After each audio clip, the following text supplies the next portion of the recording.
አንደኛ ቆሮንቶስ ምዕራፍ 10 ቁጥር 13 በጌታ በኢየሱስ ስም አነባለሁ።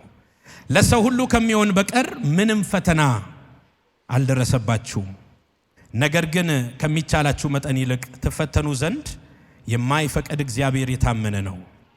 ትታገሱትም ዘንድ እንድትችሉ ከፈተናው ጋር መውጫውን ደግሞ ያደርግላችኋል። ሐዋርያው ቅዱስ ጳውሎስ የጻፈው ነው እንደምታውቁት። አንደኛ ቆሮንቶስ ምዕራፍ 10 ያነበብኩት በጣም የምወደው ቃል ነው። ከዛ በፊት አንድ ነገር የሰማሁት ትዝ አለኝ። በአንድ ወቅት ላይ 4 የተራቡ እንስሶች አንድ ላይ ወክ ያደርጉ ነበር አሉ።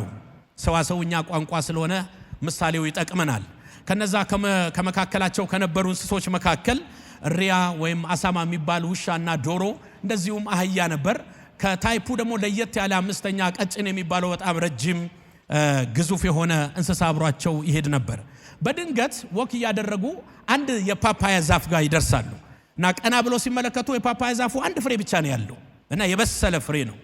ከዛ ውሻ አንድ ሐሳብ ይመጣለታል። ይሄንን አንድ ፍሬ የፓፓያ ፍሬ መብላት የሚገባው ስሙና ታሪኩ በመጽሐፍ ቅዱስ ላይ ተጠቅሶ የተገኘ ከመካከላችን ቆርጦ ይብላ፣ እንሰጠዋለን፣ ለሁላችን ስለማይበቃ ለሱ ብቻ ይሆን አለ። ሁሉም ተስማሙ። ለካ ለራሱ አስቦ ነበርና እንደ ውሾች አትሁኑ ተብሎ ተጽፏል አለ ወዲያው። እና በቃ ሁሉም ተስማምቶ በቃ ብላ ብለው ሳይጨርሱ እስቲ ቆይ አንድ ጊዜ አለች ዶሮ። አንተ እኮ በጥሩ አይደለም የተጻፍከው፣ ያውም እንደ ውሾች አትሁኑ በሚል ኔጌቲቭ ነው። እኔ እኮ ጌታ ኢየሱስ ክርስቶስ ዶሮ ሳይጮህ 3 ጊዜ ትገደኛለህ ባለው ጊዜ ጴጥሮስን የጮኩም ያጋለጥኩም እኔ ነኝ። እኔና የኔ የእንስሳ ቤተሰብ ነው። ስለዚህ የሚገባው ለኔ ነው አለች። በጣም ተሰማው ውሻ። በቃ አንቺ ቢ ብሎ ሳይጨርስ ወዲያው አህያ አረ ወዴት አለ። አንቺም ተይ አንተም ተው። እናንተ እኮ እንዲሁ ነው የተጻፈው። እኔ እኮ ኢየሱስ ክርስቶስን በጀርባዬ ላይ ተሸክሜያለሁ። ወደ ኢየሩሳሌም መንገድ በጀመረ ጊዜ እየተነጠፈልን ወደ መስቀል ይዤው የሄድኩት የሰው ልጅ እንዲድን ምክንያት እንደውም ሆኛለሁ። ንጉሱን ኢየሩሳሌም ይዤ ገብቻለሁ አለች። በጣም የተሻለ ፕሮፋይል ነው። እና በቃ ለአህያ ይሰጥ ብሎ ሳይጨርሱ እሪያ ወይም አሳማ አንድ ጊዜ እስቲ ስሙኝ አለ። አንተም ተው አንቺም ተው እናንተም ተው። እኔ እኮ የሰው ልጆች ሊችሉ የማይችሉትን 16000 ሌጊዮን የተሸከምኩ ወደ ባህር አፋጥኜ የገባው ሰው ያልቻለውን የቻልኩ ጉድ እኮ ነኝ። ለዚህ ውለታዬ ይገባኛል አለ። የተሻለው ነው ይሄም። የቀረው ማን ነው? ቀጭኔ ነው። ስሙም ታሪኩም መጽሐፍ ቅዱስ ላይ የለም። ቀና ብሎ ይሄንን ፍሬ ለመብላት ብዙ ታሪክ ማውራት ሳይሆን ረጅም አንገት ነው የሚያስፈልገው ብሎ በቁሙ ቀንጥሶ በላው። ዛሬ አንድ ነገር ልነግራችሁ ነው። ብዙ ታሪክ አያስፈልጋችሁም። እግዚአብሔር የሚልከው አንድ ቃል ዛሬ ነገራችሁን ያወጣዋል። ለቀጭኔ የጠቀመው ረጅሙ አንገት ነው። ዛሬ እግዚአብሔር ለእናንተ የሚለው እንዲህ ሆነውብኝ እንዲህ ተደርጎብኝ እንዲህ ሰርተውብኝ አይደለም። የሚልክላችሁ አንድ የእግዚአብሔር ቃል ነገራችሁን ካለበት ወደ አደባባይ ያወጣዋል። ዛሬ የምንፈልገው መውጫ ብቻ ነው።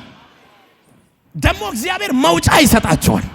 እርግጠኛውን እመጣለሁ ደግሞ እናገራለሁ፣ መውጫ ታገኛላችሁ። አሜን አሜን አሜን። ሐዋርያው ቅዱስ ጳውሎስ ታውቃላችሁ እቺ ቤተክርስቲያን ሲመሰረት ሐዋርያ ሥራ ምዕራፍ 18 ላይ ስለ ቆሮንቶስ ቤተክርስቲያን ጅማሬ ስለ ከተማዋ ይናገራል። 1 ዓመት ከ6 ወር አካባቢ ነው እዚህ ቤተክርስቲያን ወይም ከተማ የቆየው። እንደምታውቁት ከሌሎች ከተሞች የመንፈስ አሰራር ከበድ ብሎ ያለበት ከተማ ነው እና ለየት ብሎ ያለበት ነው። ኢቭን ከተማዋን ጥሎ ሊወጣ ሲል እግዚአብሔር በሌሊት ተገልጦ በዚህ ከተማ ወንጌል ሰምተው ወደ መንግስት የሚጨመሩ ስላሉ ሳትፈራ ተናገር ብሎታል። እና ከተማዋ በጣም በርኩሰት የተሞላች ናት። የንግድ ከተማ እንደመሆኗ ብዙ አመጽ ያለባት ከተማ ናት። ስለ ቆሮንቶስ ቤተክርስቲያን ካጠናችሁ በጣም የሚገርም አመጽም የሚገርም ደግሞ ቸርቿ ላይ ጸጋ የነበረባት ከተማ ናት። እና ፈተና ውስጥ ገብተዋል። ይሄ መጽሐፍ ሲጻፍላቸው ቻሌንጅ ውስጥ ናቸው። እርስ በርስ ቻሌንጅ አለ፣ የሞራል ቻሌንጅ አለ፣ የአገልግሎት ቻሌንጅ አለ። በቁጥር ምዕመኖቹ በጣም ጥቂት እንደሆኑ ይናገራል። ነገር ግን የሚገርም የጸጋ ስጦታ የፈሰሰባት ቸርች ናት እና ፈተና ውስጥ ናቸው።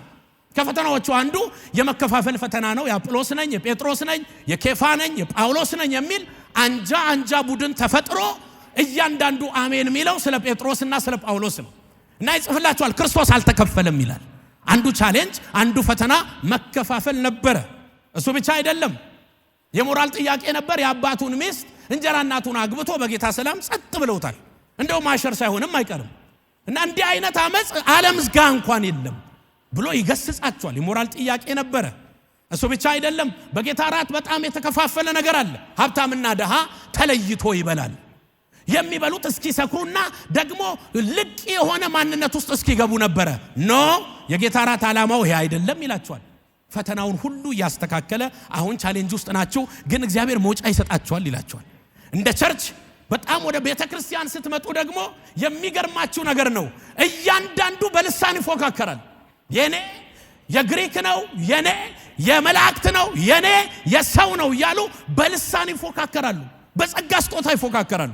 ከዚህ የተነሳ ነው ሐዋርያው ጳውሎስ ከሁሉ የሚበልጥ ጸጋ ላሳያችሁ ሲል ሁሉም ጆሮአቸው ሰፋለ። የሚበልጠው ልሳን ይሁን፣ መናፍስት መለየት ይሁን፣ ምናልባት ፈውስ ይሁን፣ ኖ ከሁሉ የሚበልጠው አንድ ነው፣ ፍቅር ነው ብሎ ስለ ፍቅር ምዕራፍ 13 ላይ ይናገራል። ታሪኩን እናንተ አጥኑ። በጣም የተወደደ ለዚህ ዘመን አስተማሪ የሆነ መልእክት ነው። ዛሬ የምናገረው ግን መውጫ አለ ነው።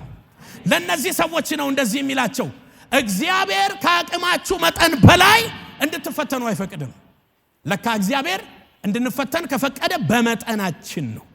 አቅማችንን የሚያውቅ አምላክ ነው ያለን። አንዳንድ ሰዎች እግዚአብሔር አይፈትንም ይላሉ። ድብና አድርጎ እግዚአብሔር ይፈትናል ይላሉ። ግን ከፈተነ ክፍል ሊቀይርላችሁ ነው። ከፈተናችሁ ወደሚቀጥለው እድገት ሊያስገባችሁ ነው። ከፈተናችሁ ሌላ ሌቭል ውስጥ ሊያስጨምራችሁ ነው።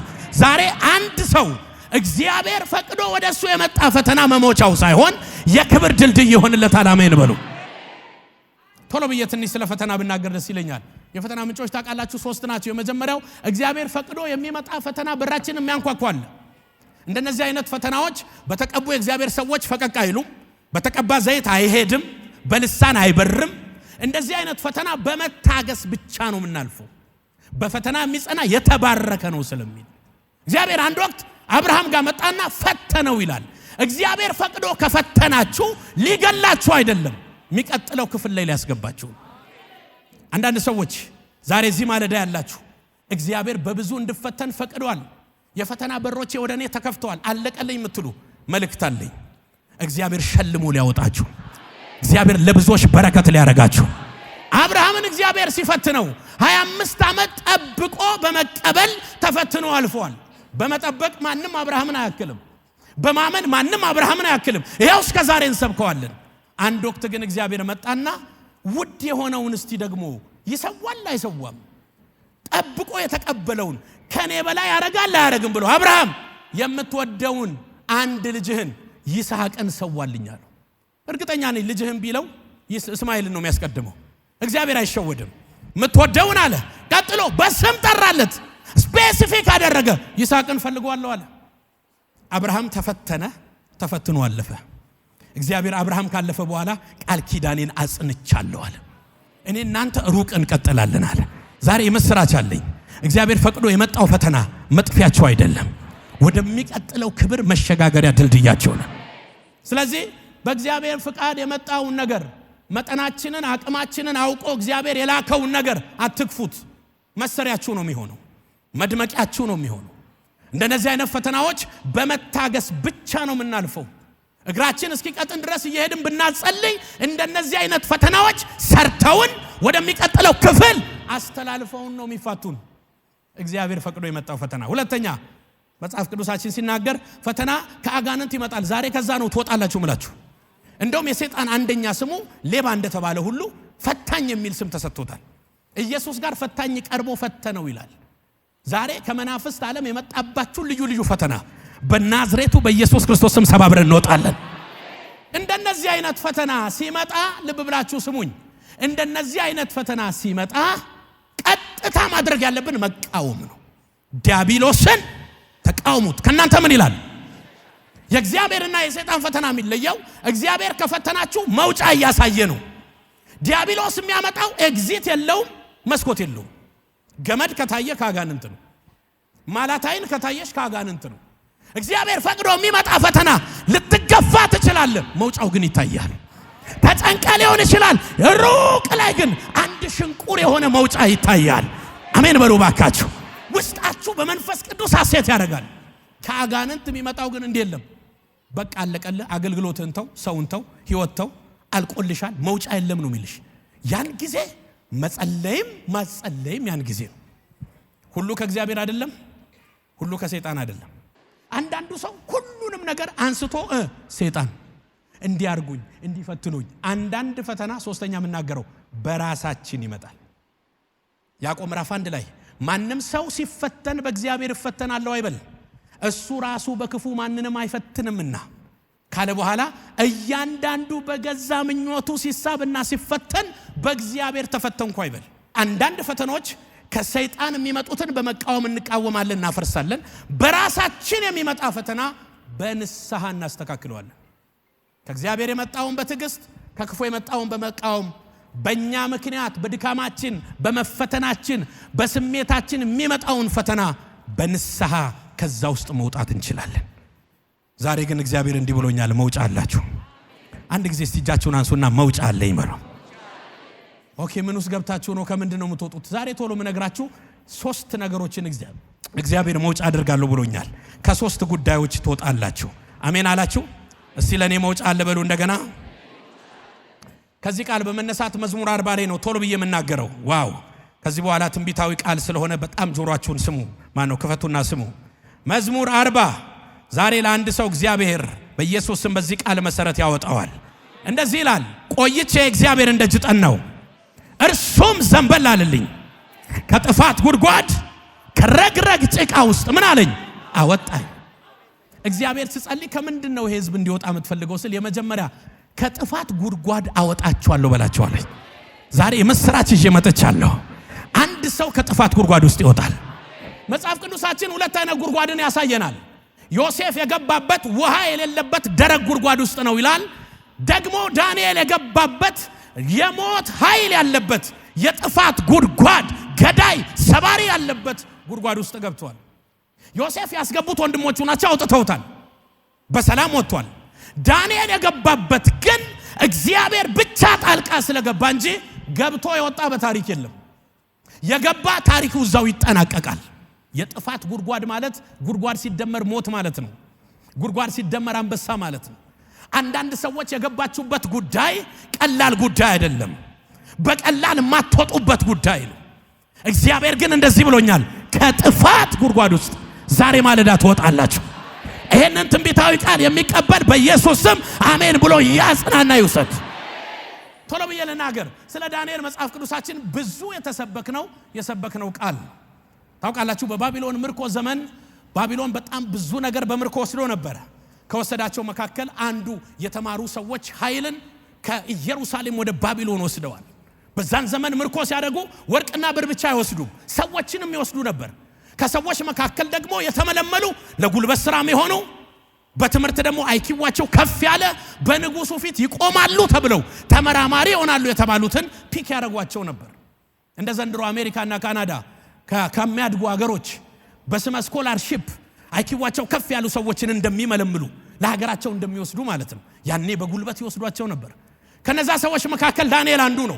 መልካም መንፈስ ያለበት፣ በጸሎት የታወቀ፣ ሃሌሉያ፣ በጾም ጸሎት የታወቀ 10 ቀን ስጠን፣ በንጉሱ መብልና መጠጥ አንሰክርም፣ አንረክስም፣ እኛም እናመልከዋለን የሚል። ዛሬ እግዚአብሔር እንደዚህ አይነት ትውልድ ያስነሳል። ግዴላችሁ አሜን በሉ። ጌታን ያላችሁ ከገባችሁበት መውጫ አላችሁ። በባዕድ ምድር እግዚአብሔርን አከበረ፣ በባቢሎን እግዚአብሔርን አከበረ። እግዚአብሔርን በባቢሎን ሊያከብረው ወረደለት። ድብልቅ ማለት ነው ባቢሎን።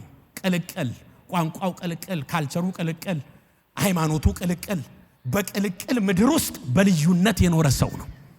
ሰበብ ፈለጉበት። ፈልገው የተገኘው ሰበብ መጸለይ ነበር። መስኮቱን ከፍቶ መጸለይ ጀመረ። መስኮቱን የሚከፍተው ታውቃላችሁ ለሙቀት አይደለም አይደል? ለኪዳን ነው።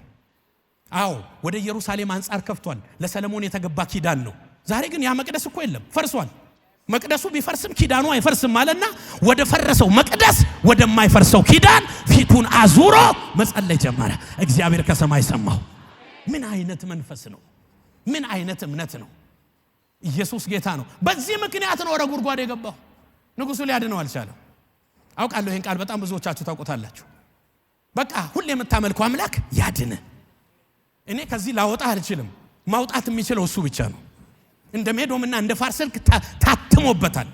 የምትገባበት ጉድጓድ ብቻ አይደለም፣ ሞት ያለበት ነው። ግን እግዚአብሔር ያድነ። ዛሬ መስራች አለኝ። በዛ ምድረ በዳ የተከተላችሁት ጌታ ሰው ሁሉ እወቅበት ሲል ኖ አውቄያለሁ ኢየሱስ ያዋጣኛል ያላችሁት ጌታ ከገባችሁበት የሞት ወጥመድ በኢየሱስ ስም ያወጣችኋል እላችኋለሁ። አሁን ካላችሁበት ኪሳራ እግዚአብሔር ያወጣችኋል። መውጫ አላችሁ። ዛሬ ትንቢታዊ ድምጽ ነው ያለው። መውጫ አላችሁ። ዳንኤልን አንስተው ከተቱት ይላል። ንጉሱም ወደ ቤቱ ሄደ። ሌሊቱ ሙሉ እርግጠኛ ነኝ ሲጨነቅ ነው ያደረው። ለካ እግዚአብሔር መልአክ ልኳል። አትበላም አለው። ኢየሱስ ጌታ ነው። የገዳዩን አፍ ዘጋው። ዛሬ ምስራች አለኝ። ሃሌሉያ! ለአንድ ሰው አፉን የከፈተ ነገር ላይ ያገኘው እግዚአብሔር የአንበሶቹን አፍ ይዘጋለታል። በማለዳ ንጉሱ መጣና የሕያው አምላክ ባሪያ ዳንኤል ሆይ ሁልጊዜ የምታመልከው አምላክ ከነዚህ አንበሶች አፍ ሊያድን ችሏልን? ተሰምቶ የሚያውቀው የአንበሳ ግሳት ነው እንደ ወትሮ። ዛሬ ግን የሰው ድምጽ ተሰማ። በላተኛውም ተበዩም ባለበት አንድ ድምጽ ተሰማ። አምላኬ መልአኩን ልኳል፣ የአንበሶች አፍ ተዘግቷል። ተባርካችሁ። አፉን የከፈተ ነገር ላይ ያገኛችሁ ጌታ ያወጣችሁ። አሜን አሜን አሜን አሜን። በጣም የገረመኝ እናንተ አንብቡት። ዳንኤልም ከጉድጓድ ወጣ ይላል። ከጉድጓድ ወጣ ካለ በኋላ በአምላኩ ታምኖ ነበርና አንዳች ጉዳት አልደረሰበትም። አይኑ ጠፍቶ እግሩ ተሰብሮ አልወጣም። አንድ እጁ ተበልቶ አልወጣም። ያለ ጉዳት ወጣ። ይህንን ትንቢታዊ ቃል ላውጅላችሁ። እጆቻችሁን አሳዩ። ዛሬ እግዚአብሔር መውጫ ይሰጣችኋል። ሲያወጣችሁ ግን ያለ ጉዳት ያወጣችኋል። ሞራላችሁ ሳይሰበር፣ እምነታችሁ ሳይሰበር፣ ያላችሁ ሳይጠፋ ያለ ጉዳት እግዚአብሔር ያወጣችኋል። እግዚአብሔር እንደዚህ አለኝ፣ ከጥፋት ጉድጓድ ውስጥ አንድ ሰው ያለ ጉዳት ይወጣል። ቤት ላይ ጎዳ፣ ልጆች ላይ ጎዱ፣ ስራ ላይ ጎዳ። አሁን ከገባበት ነገር እግዚአብሔር ያወጣሃል። መውጫ አለ፣ መውጫ አለ፣ መውጫ አለ። መውጫ የሌለ ከመሰለው ጉዳይ እግዚአብሔር ብሎኛል መውጫ አለ። እንዴት ትወጣለህ? ሳትጎዳ። ሃሌሉያ! ያለ ጉዳት ወጣ። ምንድነው ሪዝኑ? በአምላኩ ታምኖ ነበርና። የታመናችሁት አምላክ አያሳፍራችሁ። ያድነኛል ያላችሁት ጌታ በማያምኑ ዘሮቻችሁና ወዳጆቻችሁ መካከል በምልክት የቆማችሁለት አምላክ እግዚአብሔር ያለ ጉዳት ያወጣችኋል። ምን ውስጥ እንዳላችሁ አላውቅም። የበሽታ ኃይል የከበባችሁ፣ ኪሳራ ውስጥ ያላችሁ፣ የእምነት መውረድና የትጥቅ መፈታት ውስጥ ያላችሁ ዛሬ ማለዳ እግዚአብሔር ልኮኛል። አሁን ካላችሁበት እግዚአብሔር ያወጣችኋል። ሳትጎዱ ትወጣላችሁ። ያለ ጉዳት ወጣ። ዋው! ቶሎ ቶሎ ብለን ልናገር እስቲ። ያለ ጉዳት ወጣለሁ በለው። ድገሙና እንደገና። ወጣው ግን የሚል እግዚአብሔር ጋር የለም። ሃሌሉያ! አዎ እግዚአብሔር አሻግሮኛል ግን አትልም። እግዚአብሔር ሲመጣ፣ እግዚአብሔር ሲፈውስ፣ እግዚአብሔር ሲያወጣ ያለ ጉዳት ያለ ጠባሳ እግዚአብሔር ታምር ይሰራል። እኔ ሳመለጥኩ እንትን ነገሬ ግን እንዲቀረ ላትሉ። አሜን አሜን አሜን። ትዝ ይላችኋል ፈርዖን ሊሰራ የሞከረው ይሄን ነበር። ውጡ ብሎናል እግዚአብሔር። ለምን? ያመልከኝና ያገለግለኝ ዘንድ ህዝቤን ልቀቅ። እሺ ችግር የለም ሴቶቹ እዚህ ቀመጡና ወንዶቹ ሂዷል። አይታችኋል? ወንድ ብቻ ቢወጣ ተመልሶ ይመለጣል፣ እንደገና ይመጣል። ስለዚህ ዛሬ ሙሉ ለሙሉ ነው የምትለቀቁት። ምንም የሚቀር ነገር የለም። ያለ ጉዳት ነገራችሁ ይወጣል። ሁለተኛ ቶሎ ብዬ ልናገር። እዚሁ ቃል ላይ ከጥፋት ጉድጓድ ካለ በኋላ ከረግረግ ጭቃ አወጣኝ። አንድ ሰው ዛሬ ከረግረግ ውስጥ ይወጣል። ባደኩበት አካባቢ አንድ ሰፈር አለ፣ ዶሎሎ ይባላል። በዶሎሎ ስትሄዱ ማርፈዳችሁም አይቀርም፣ ትዘገያላችሁ። ለምን ካላችሁ አደገኛ ረግረግ ጭቃ ሰፈር። ቀጠሮ አለኝ አይሰማህም። ዶሎሎ እግር ጥሎ ዶሎሎ ከገባ አርፍደ ነው የምትወጣው። ለምን? እግርህ ይያዛል፣ ጫማ ይቦካል፣ መራመድ በፍጥነት አትችልም። ዶሎሎ የታወቀው በማዘግየት ነው። ስለዚህ ዶሎሎ የገባ ቀጠሮ ይስተጓጎላል፣ ጉልበቱ ያልቃል፣ ሰዓቱ ይበላል። ረግረግ ጭቃ ማለት የሆነ የምትቦካው አይደለም፣ ጊዜህን የሚበላ አዘግይ መንፈስ ነው። በኖርማል መንገድ የሚሄድና በረግረግ ላይ የሚሄድ አንድ አይደለም። ጊዜህን የሚበላው ጉልበትህን የሚበላው ረግረግ ነው። በአዲሱ ትርጉም በኔ ዶሎሎ ነው። ዛሬ አንድ ሰው ከዶሎሎ ይወጣል። ግዴለህም አሜን በለኝ። እችን መልእክት አትረሷትም። ጎናችሁ ያለውን ላስቸግራችሁ፣ ከዶሎሎ ትወጣለህ በሉት። በጣም አሁን ልብ ብላችሁ ስሙኝ።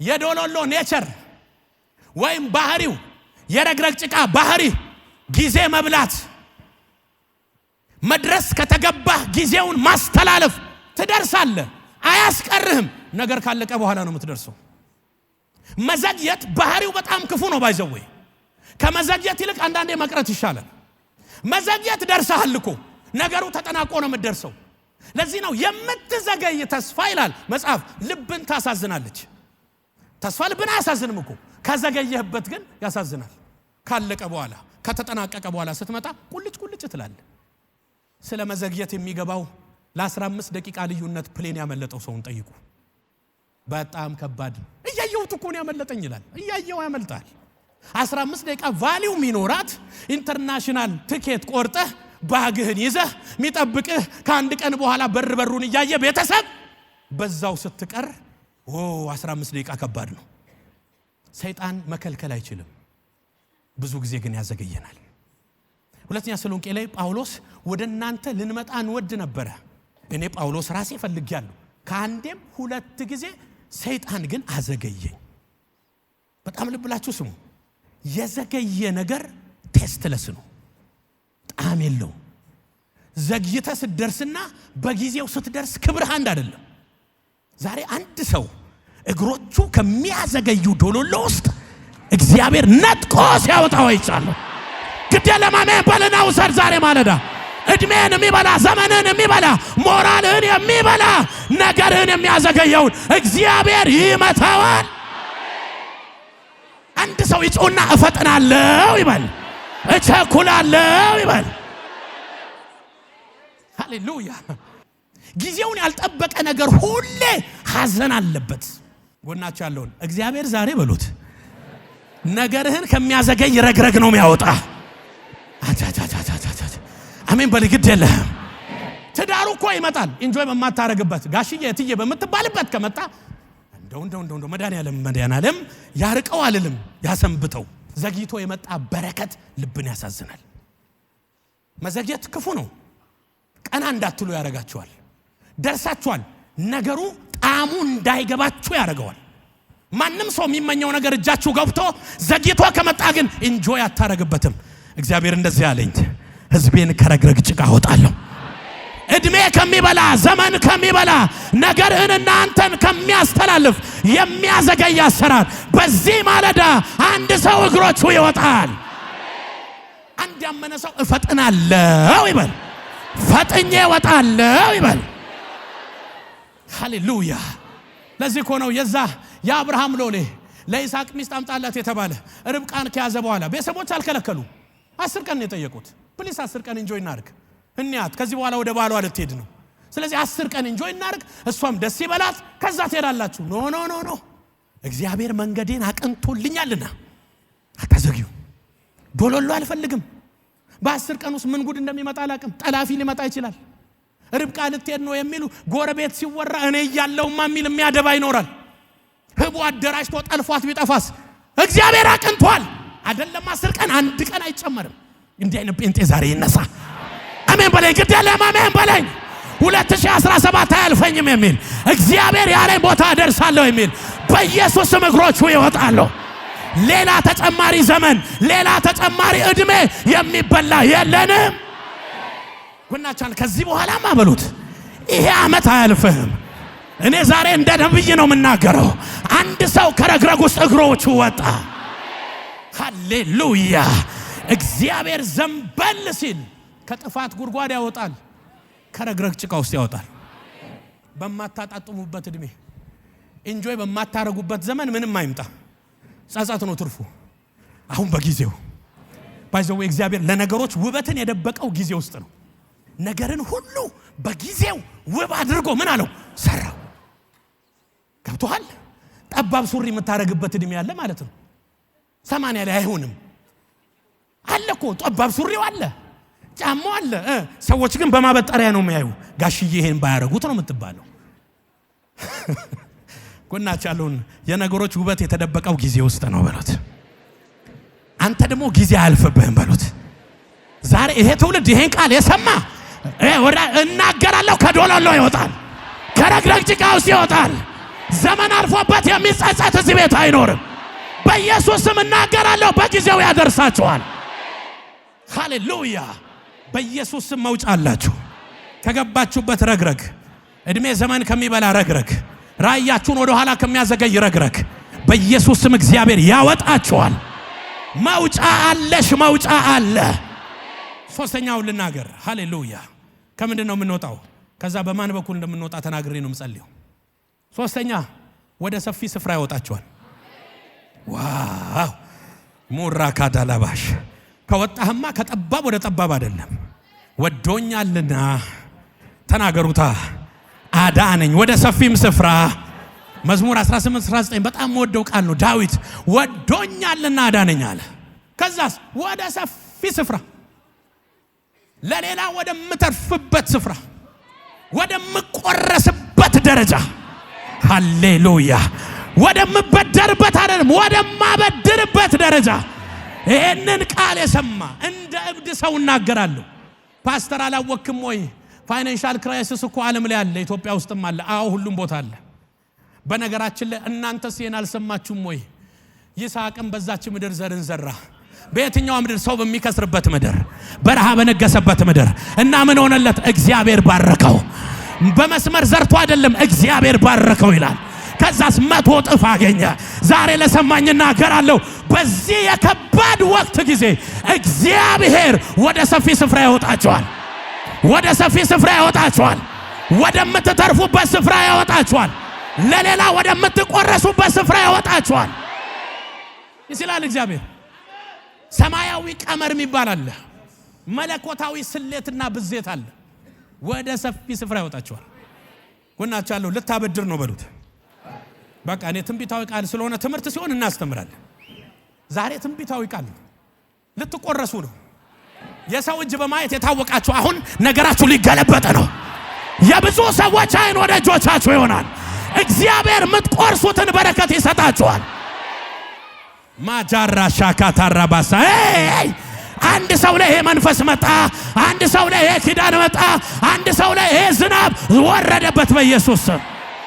የምታበድሩ ትሆናላችሁ። የምትቆርሱ ትሆናላችሁ። ለሰዎች የምትደርሱ ትሆናላችሁ። እግዚአብሔር ካወጣ ከጠባብ ወደ ጠባብ አይደለም። እግዚአብሔር ካወጣ ከጠባብ ወደ ሰፊ፣ ከመበደር ወደ አበዳሪነት፣ ከመቀበል ወደ ሰጪነት ልባርካችሁ። በኢየሱስ ስም ትወጣላችሁ። ሃሌሉያ! አንድ ያመነ ሰው መውጫ አለኝ ይበል። ድገሙ እንደገና ለሶስተኛ ጊዜ። ሃሌሉያ! ከብዙ ጊዜ በፊት ያየሁት 1997 ላይ እንደ አውሮፓውያን አቆጣጠር የተሰራ ፊልም ነበር። አናኮንዳ ይባላል እና የዘንዶ ፊልም ነው። ከባድ ፊልም ነው። አንድ ወዳጅ አይቶ ሲቃጅን ያደረው እግሬን ሲል ነው ያደረው። ዘንዶ በጣም ከባድ አረንጓዴ ዘንዶ ብራዚል ከተማ ውስጥ ምድር ውስጥ የተሰራ ነው። የብራዚል ጫካ ውስጥ የተሰራ። የሚገርማችሁ ወጣቶች አሉ፣ ብዙ ሰዎች አሉ እያጠኑ ድንገት እዛ ዋሻ ውስጥ ይገባሉ። እዛ በጣም ከባድ ጫካ ውስጥ ይገባሉ እና መውጫው ጠፋቸው።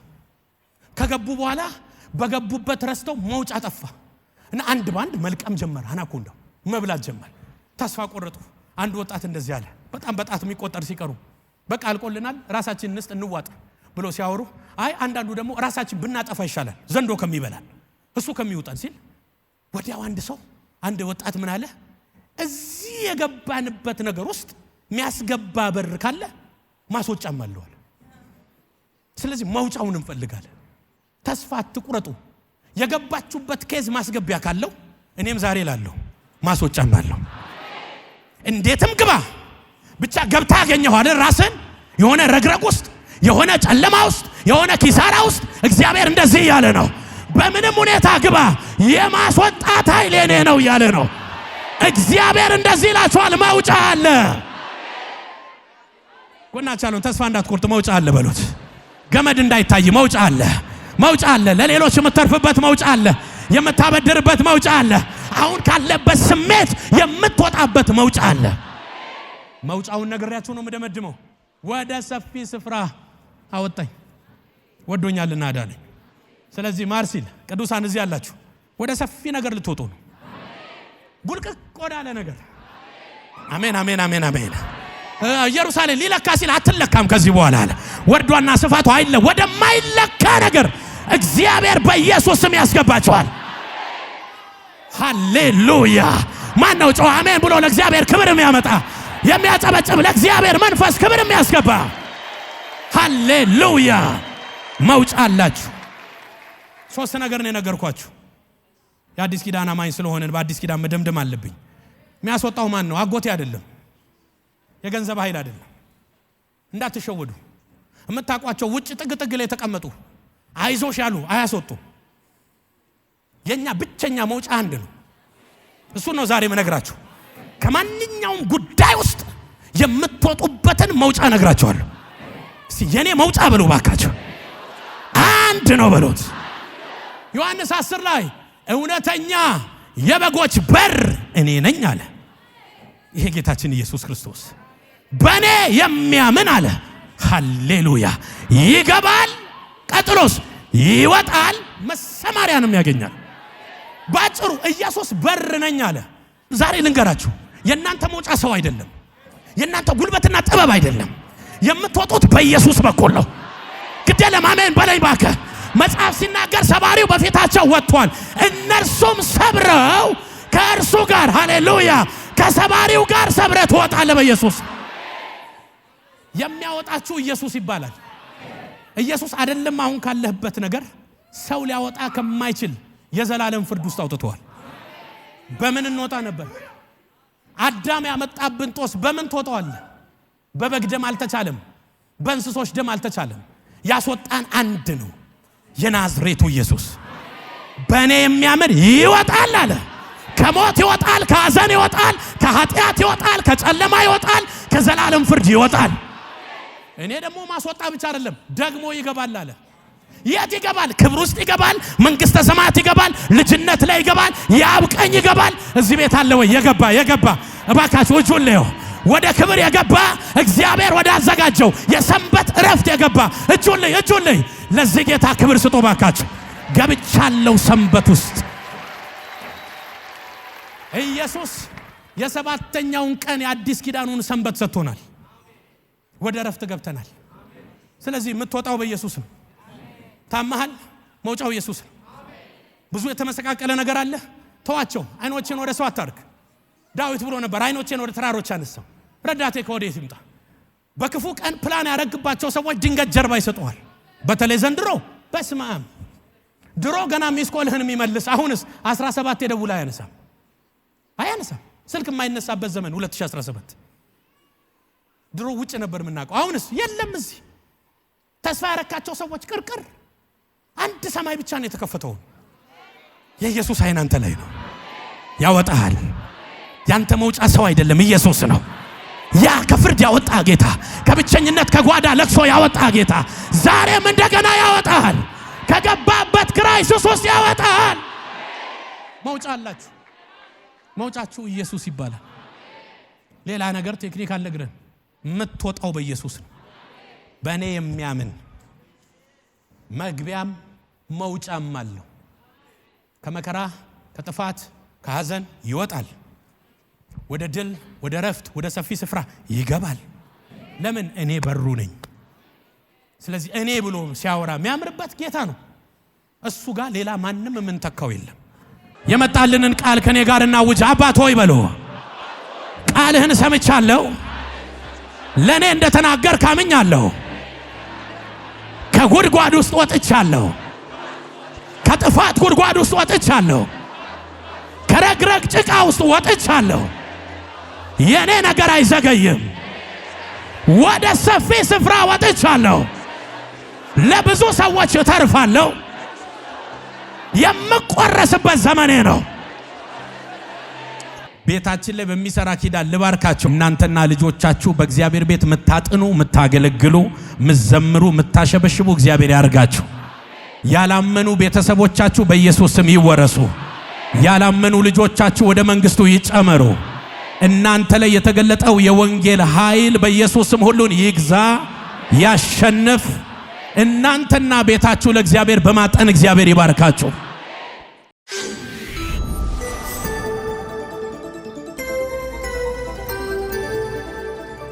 ወንጌል ይለውጣል።